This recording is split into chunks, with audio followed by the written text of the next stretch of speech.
Ka-record po ng song na Wasak, ipinasa po ngayon sa MCA. Kaya si Kuya Benny, si Kuya manager ko rin po sila. Siya po yung nagbigay sa akin ng 4 na kanta. Ang mga kanta po nila is, thank you rin po syempre kay Boss Ricky dahil tinanggap po ako dito sa MCA.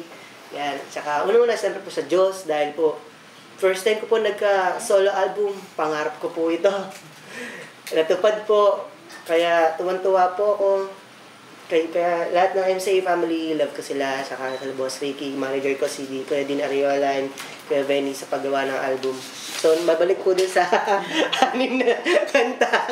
Ang dami ko sinabi. 4 po dyan is Kuya Benny sa tour na Wasak, Pinakamaganda, Suklob, tsaka Kahit pa. Yan. Kahit pa, parang tema nun yung parang The Legal Wife. Tapos Kuya, dito ka mo is tulad mong sabik. Tapos po sa akin dyan is yung Di Mo Ba Nadarama. I'd like to ask kay Sammy, Sir Sammy if possible. Paano yung packaging na ginagawa niyo kay JC ngayon? Well, actually, yung packaging sinunod namin dun sa look na komportable siya.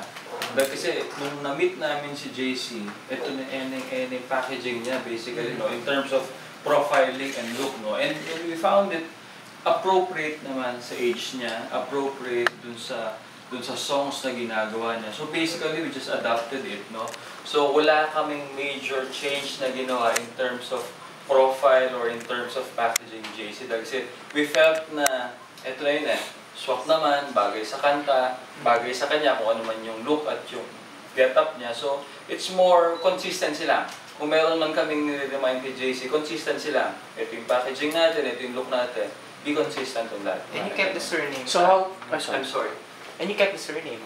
Yeah, of course. So, kasi hindi naman natin maitatago po yung aside from the influence, hindi naman natin maitatago na talagang tatay naman na si April, so diba?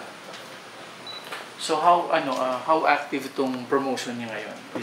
Do you have any mall tours or town yes, tours? Yes, there will be coming mall tours. Tapos, well, syempre, nag-concentrate tayo muna doon sa yung single niya. We had it uploaded sa digital, no? From iTunes to Spinner. Tapos, yung servicing natin, we've been really pushing hard doon sa content natin, no? Digitally and physically through radio stations. And we're so glad and thankful na sobrang ganda yung airplay natin ngayon. I think almost all mass stations. All mass stations. Sabi ko nga, in my almost 3 years dito sa MCA, handling artist, ito na ang pinakamalaking airplay namin so far. Wow. And ito, natural growth kasi. Natural na pinupush namin, natural na nagpa-follow up kasi radio stations, pero tinanggap ng tao yung kanta Kaya sobrang thankful kami dun sa listeners, dun sa mga taong continuously sumusuporta dun sa music ni JC. At syempre sa inyo rin, kasi kayo rin ang tumutulong sa amin para mas mas maikwento o mai-share yung kung ano man yung music ni JC. Then TV guest list din, galing siyang KG, ASAP, then other guest list pa, sa kanila. I hope to see you in GGP. Sana nga po no? Pag text ko po kayo lahat kapag nandun ako. So as of now, kasi yung mga songs mo dito is all love songs. Opo, all original din po. Kasi may point din yun sa career ng tatay mo, nag-novelty siya at ang laki ng hit din niya sa kanya yun. So would you also consider doing novelty songs para, yun nga, it could also parang mag-experiment ka rin, tignan mo kung papatak din ba sa'yo yung novelty. Yeah, Bonel. Oo nga. Yeah, Bonel. Yeah, Bonel. Ano po, kung yun naman po yung hinahanap po ng tao, bakit naman po hindi ko po ibigay po sa kanila kung gusto po nila. Pero sa ngayon po, iyan na muna po yung inihahandog ko po para sa kanila. Love songs muna po. Pero kung may pagkakataon po, bakit po hindi po?